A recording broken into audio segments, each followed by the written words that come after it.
Variable de Finamex, y Fernando Obregón, quien es socio de Mauna Kea Holding. ¿Qué tal? Bienvenidos. Hola, buenas tardes, Susana. Buenas tardes, Susana Almudena. Fernando, ¿qué podemos esperar en los mercados financieros de México y Estados Unidos en esta temporada de reportes corporativos? Susana, comenzamos en México con una agenda económica prácticamente vacía y realmente lo más relevante será el calendario de reportes del primer trimestre del 2018. Esperamos puedan sustentar el entorno positivo que comentaste que ha tenido la bolsa mexicana en las últimas 2 semanas, ya que hasta el momento los únicos catalizadores para este desempeño tan favorable ha sido la mejora de la perspectiva de calificación por parte de Moody's, desde negativa a estable, y comentarios alrededor de la posibilidad de lograr un nuevo acuerdo comercial la primera semana de mayo. Pienso que hay riesgo de excepción en torno al TLC, donde solo hay acuerdo por el momento en 6 de los 30 capítulos. El mercado parece estar descontando una probabilidad de 100% de un anuncio positivo y parece se ha olvidado de la incertidumbre política, incertidumbre geopolítica global o de un posible debilitamiento del peso. Al igual que lo comenté el trimestre pasado, prácticamente la mitad del crecimiento que veremos en la bolsa son efectos inorgánicos. Hay que recordar que ha existido una apreciación del tipo de cambio de alrededor de 8%. Importante ver que exista expansión en márgenes, pero creo va a existir deterioro en la utilidad neta, derivado de un difícil comparativo. Mientras tanto, el inicio de reportes corporativos en Estados Unidos ha sido muy positivo.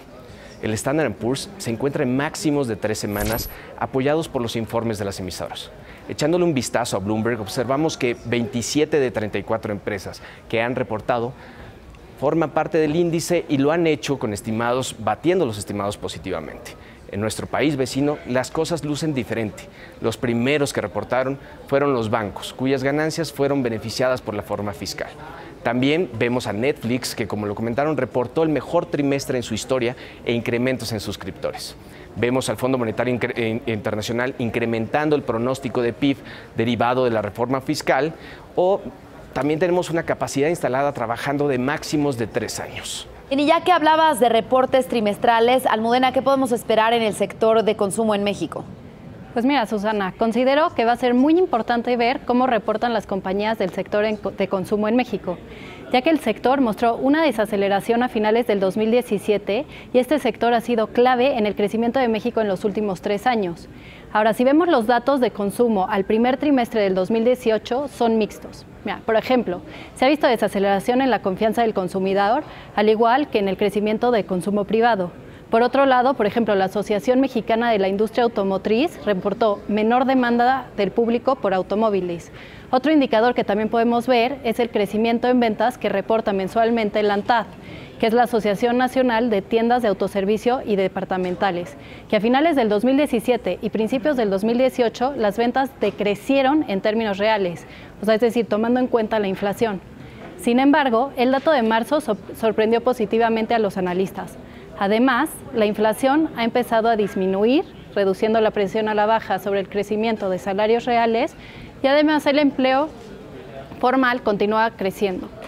El consenso del mercado estima que los reportes del sector consumo tengan un crecimiento en ventas y UAFIDA, que es la utilidad antes de gastos financieros, impuestos, depreciación y amortización, mientras que se espera que la utilidad neta disminuya, pero esto se debe principalmente a empresas como COF, que se espera que el volumen de venta en Filipinas sea menor porque introdujeron impuestos al azúcar y además 55% de sus ingresos provienen del extranjero. Entonces existe ahí un efecto cambiario, o sea, es decir, la apreciación del tipo de cambio disminuye los ingresos vistos desde pesos. Ahora, analizando los estimados del consenso de analistas de las empresas de consumo básico que forman parte del índice de México, vemos que los analistas esperan un aumento en márgenes para Walmex, Bimbo, Kimber y Gruma, mientras que se espera que Lala, FEMSA, COF, Arca y Cuervo tengan una contracción en el margen UAFIDA. Pues Fernando, ¿cuáles son tus expectativas precisamente en este sector de alimentos y bebidas? Susana, tengo una expectativa de resultados soso para las compañías del sector alimentos y bebidas, debido a ingresos donde cerca del 100% proviene de efectos inorgánicos, presiones en costos de ventas por incremento en materias primas como puede ser el precio del azúcar, coberturas cambiarias que le van a costar a las emisoras por la apreciación del peso y deterioran la utilidad neta derivado de un difícil comparativo. Las emisoras que creo tendrán reportes muy complicados son las compañías con exposición al mercado de Estados Unidos. Puede ser Cuervo, Bimbo y Arca Continental. De los positivos puede ser Gruma, como nos tiene casi siempre acostumbrados, con riesgo por su exposición al tipo de cambio que ya me había mencionado.